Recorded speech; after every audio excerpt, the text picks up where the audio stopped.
Hi everyone, this is Veronica. आज का topic है, हम लॉन्ग कोविड पे डिस्कस करेंगे कि लॉन्ग कोविड क्या होता है। 4 इस तरह के फैक्टर्स मैं आपको बताऊंगी जो लॉन्ग कोविड के चांसेस इंक्रीज कर सकते हैं जिन भी लोगों को कोरोना वायरस से इन्फेक्शन हो रही है। तो इसके बारे में डिटेल में जानते हैं। आपकी कोई भी क्वेरी हो आप मुझसे कनेक्ट कर सकते हैं सोशल मीडिया पे, because I feel together we can make a huge difference, चाहे फेसबुक, इंस्टाग्राम या टेलीग्राम पे। PDF आपको सिर्फ और सिर्फ मेरे टेलीग्राम चैनल पे ही मिलेगा। अब देखो, 2 साल से ऑलमोस्ट हम पैंडेमिक में हैं। रिसर्चर्स अभी भी कंफ्यूज्ड हैं कि किस तरह के लॉन्ग टर्म इफेक्ट्स हो सकते हैं, लिंगरिंग इफेक्ट्स हो सकते हैं कोविड के।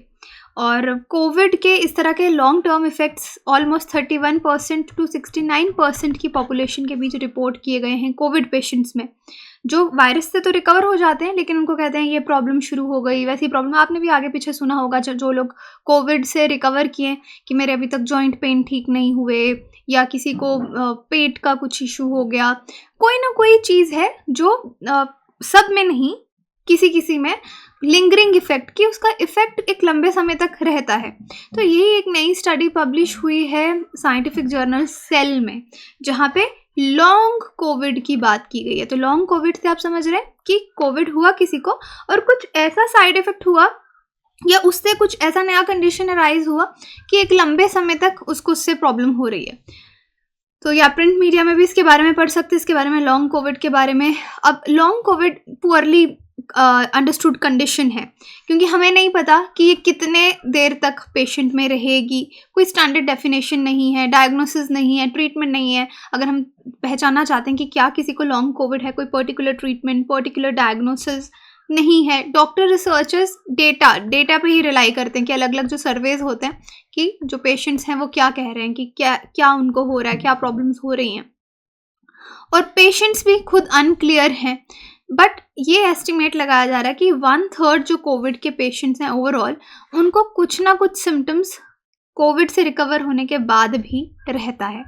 लॉन्ग कोविड के सिम्टम्स बताती हूँ और परसेंटेज भी आप देख सकते हैं कितनी। फटीग, कि जिन लोगों को कोविड होता है ठीक हो जाते हैं, नेगेटिव आ जाते हैं, काफ़ी समय तक फटीग फील होता है, जल्दी थक जाते हैं। शॉर्टनेस ऑफ ब्रेथ रहता है, जॉइंट पेन रहता है, चेस्ट पेन रहता है, किसी को कफ काफ़ी समय तक रहेगी, खांसी करता रहेगा। Loss of smell, sicca syndrome में क्या होता है? Dry eyes, dry mouth, runny nose, red eyes, loss of taste, headache, sputum production, lack of appetite, भूख नहीं लग रही है, सोर थ्रोट, वर्टिगो में क्या होता है कि आपको ऐसा लगता है आपके आगे पीछे स्पिन कर रहा है, सब कुछ मूव कर रहा है। इससे हियरिंग लॉस भी हो सकता है, डायरिया। तो ये सब सिम्टम्स हैं। तो ठीक है, I also recovered from Covid, तो मैं ये कह सकती हूँ जॉइंट पेन मुझे रिकवर होने के बाद भी काफ़ी देर तक रही, शॉर्टनेस ऑफ ब्रेथ काफ़ी देर तक रही। तो इसी तरह से अगर आप में से कोई रिकवर हुआ है तो बता सकता है कि किस तरह के सिम्टम्स उसने काफ़ी लंबे समय तक फेस किए या अभी भी फेस कर रहा है। सो दिस इज़ द जो सर्वे से रिसर्चर्स को, एक्सपर्ट्स को पता चलता है। हो सकता है किसी दिन हमारे पास कोई ब्लड टेस्ट आ जाए जिससे हम जान सकें कि हाँ, ये इंसान लॉन्ग कोविड का शिकार है। मोस्टली वैसे भी मैं भी आगे पीछे लोगों को सुनती हूँ बोलते हुए जो कोविड से रिकवर करते हैं कि शरीर खोखला हो गया कोविड के बाद, क्योंकि कोई ना कोई प्रॉब्लम, फटीग जैसी किसी ना किसी को रहती है। अब ये स्टडी पब्लिश की गई है जर्नल नेचर कम्युनिकेशंस में भी, और यहाँ पे पाया गया वो लोग जो लॉन्ग कोविड जिनको डेवलप हो रहा है उनकी बॉडी में कुछ एंटीबॉडीज़ ऐसी हैं जो कम हैं। जैसे ही वो रिकवर होते हैं इन्फेक्शन के बाद, कुछ एंटीबॉडीज़ का लेवल लो ही रहता है, तो उन लोगों में ज़्यादा चांसेस हैं कि वो लॉन्ग कोविड के शिकार होंगे।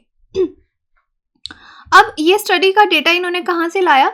अराउंड 50 रिसर्चर्स हैं जिन्होंने 390 कोविड पेशेंट्स को फॉलो किया इनिशियल डायग्नोसिस के बाद तक, और ये रेगुलर कोविड सिम्टम्स उनको आते रहे, लॉन्ग कोविड सिम्टम्स कुछ महीने तक इस तरह के पेशेंट्स में रहे। और रिसर्चर्स ने ये भी पाया कि कुछ लोगों में memory loss, gastrointestinal distress, fatigue, loss of smell, काफ़ी लंबे समय तक खांसी लगी रहती है, शॉर्टनेस ऑफ ब्रेथ, ये वाले सिम्टम्स भी काफ़ी कॉमन हैं।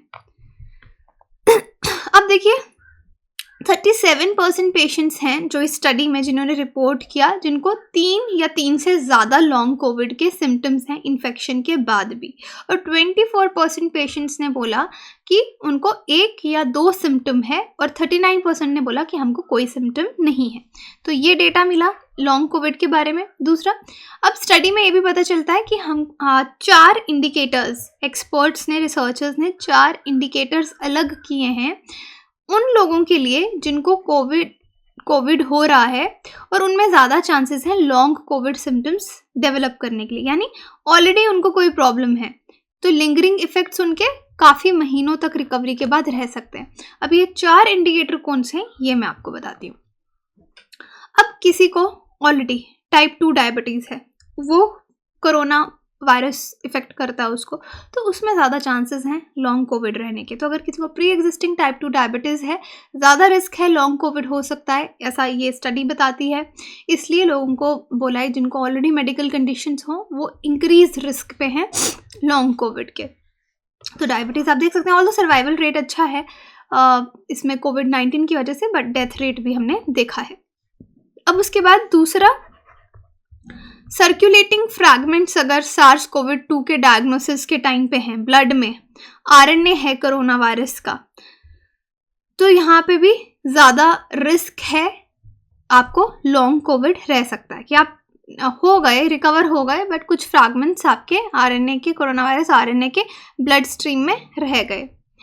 फिर reactivation of Epstein Barr virus. Epstein Barr virus हमारी बॉडी में हर्पीज फैमिली का एक वायरस रहता है जो नॉर्मल जब इन्फेक्शन करता है तो ऐसे खांसी, जुकाम या अलग अलग चीज़ें इससे हो सकती हैं, लेकिन जिसको एप्स्टीन बार वायरस इन्फेक्ट करता है यूजुअली फिर ये बॉडी में ही रहता है लेटेंट, डॉर्मेंट, यानी एक्टिवेट नहीं होता, ये लेटेंट हो जाता है, डॉर्मेंट यानी एक्टिव नहीं होता, कोई इन्फेक्शन कॉज नहीं करता, लेकिन बॉडी में होता है। अब जब किसी की बॉडी में लेटेंट तौर पे जो एप्स्टीन बार वायरस है ये ऑलरेडी है और ऊपर से फिर आपको कोरोना वायरस का इन्फेक्शन हो रहा है, तो ये वाला वायरस भी रीएक्टिवेट हो जाता है। अब रीएक्टिवेट होने की वजह से प्रॉब्लम हो सकती है। ये बहुत, एप्स्टीन बार वायरस बहुत ही कॉमन ह्यूमन वायरस है, बॉडी में रीएक्टिवेट होगा अगर आप कोविड-19 डायग्नोज हुए तो इंक्रीज रिस्क है आपको लॉन्ग कोविड होने का। तो ये भी ये स्टडी बताती है। अब डिजीजेस एप्स्टीन बार वायरस की वजह से, जैसे हर्पीज हो सकता है, इन्फ्लेमेटरी बाउल डिजीज, ये आप देख सकते हैं अलग अलग डिजीजेस के साथ एप्स्टीन बार वायरस एसोसिएटेड है। उसके बाद नेक्स्ट फैक्टर है कि ऑटो एंटीबॉडीज आपके बॉडी में प्रेजेंट हैं।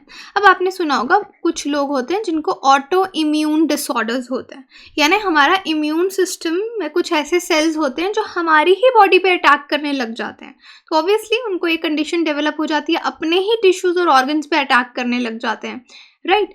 जैसे अर्थराइटिस होता है कई लोगों को, ऑटो इम्यून डिजीज़ है, बहुत सारी ऑटो इम्यून डिजीज़ हैं। तो अगर इस तरह के ऑटो एंटीबॉडीज़ ऑलरेडी प्रेजेंट हैं तो उसको भी लॉन्ग कोविड होने का डर है। तो ये चीज़ लिखा, ऑटो एंटीबॉडीज़ क्या होती हैं, हमारे वो सेल्स इम्यून सिस्टम के जो अपने ही टिश्यूज़ या ऑर्गन्स पे अटैक करने लगते हैं। अगर इस तरह की लार्ज प्रेजेंस है ऑटो एंटीबॉडीज़ की तो आपका लॉन्ग कोविड का खतरा बढ़ जाता है।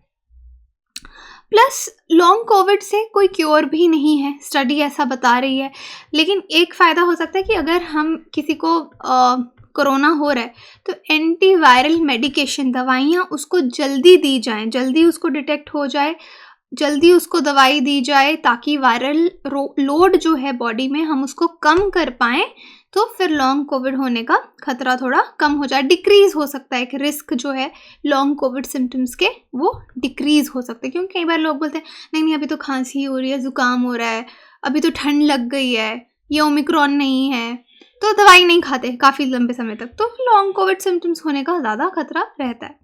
अब जो स्टडी के ऑथर्स हैं वो बोल रहे हैं कि अभी इस चीज़ पे लॉन्ग कोविड को लेके और भी रिसर्च की ज़रूरत है, और भी पार्टिसिपेंट्स, कोविड पेशेंट्स की ज़रूरत है कि फाइनली ये सारी फाइंडिंग्स कंफर्म करने के लिए अभी हमको और डेटा और रिसर्च चाहिए, बट इनिशियल स्टेज पे ये चीज़ें जो हैं वो रिसर्चर्स के द्वारा कही गई हैं। सो आई होप आपको समझ आया होगा ये टॉपिक। अब फॉलोइंग स्टेटमेंट्स देखिए, virus that one or more new mutations is known as variant, Pango nomenclature was developed to implement the dynamic nomenclature of SARS-CoV-2 lineages. Comment section में आप मुझे बता सकते हैं या टेलीग्राम पे आप पोल में पार्टिसिपेट करके सही आंसर जान सकते हैं। बाकी कोर्सेज की जानकारी के लिए आप वेबसाइट विजिट कर सकते हैं, एप्लीकेशन डाउनलोड कर सकते हैं। कोर्सेज EMI पे भी अवेलेबल है। Thank you so much.